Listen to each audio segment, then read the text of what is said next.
Paano yun? Paano yun? Kung ginagawa ni Joy? Sorry, sis. Ito daw yun, yung kamukha niyo. Talo. Lumabas. Yo, what up mga master? So ngayong araw pala, dumayo na naman ng mga bilat dito sa may bagong silang Phase 7 Caloocan. Alam nyo naman ang mga tita nyo, napaka-generous niyan. Siyempre kung saan may dance contest, magdodonate talaga ng pangkota yan. At yun na nga, kasama na naman ang inyong lingkod, isang number 1 bata-bata ng mga puke ng inang yan. Ginawa lang nila akong taga-bitbit, isang kalapastanganan sa tulad kong prinsipe ng mga sayan. Dito nga sa labas, nakita ko si ate pawis na pawis. Mula umaga pa daw siya nagtitinda. Ramdam ko yung pagod ng buong araw na pagtatrabaho dahil ranas ko rin yan. Kaya nagpresenta ako na papakewin ko na lahat ng paninda niya para makapagpahinga na siya. Ate, pwede po ba credit card payment? Cash lang. Sayang, papakewin ko sana te. Kaya ayun, pinalista na lang muna namin yung kinain namin. Babayaran ko na lang yan mama pag nakaluwag-luwag. At ipinakikilala ko nga pala sa inyo ang isa sa kanilang original member all the way from the Middle East. Isinabit pa sa missile, makarating lang dito para makasayaw.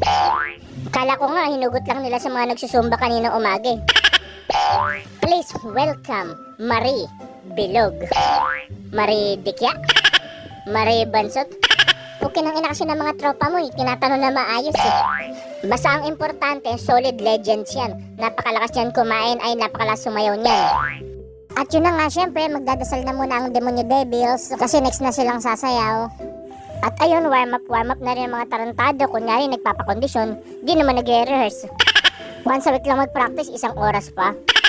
Sayaw gusto, practice ayaw. Kulit nyo nun. At yun na nga, pinakita na nila ang kanilang mga malulupit na moves. Partida, mga lasing pa yan, may mga gin pa sa katawan yan.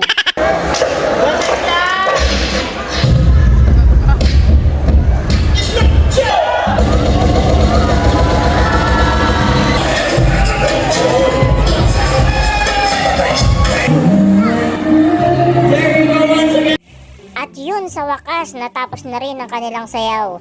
Buti naman, char. Nagpapa-shoutout nga rin pala itong mga fans nyo, mga puro baby pa. Shoutout sa inyo mga babies. Sana lumaki rin kayong tarantado kagaya ko. Ay joke lang, lumaking mabait pala. At yun, natapos na naman ang isang araw ng puro kalokohan, katatawanan at kagaguhan. Hanggang sa muli mga master, paalam!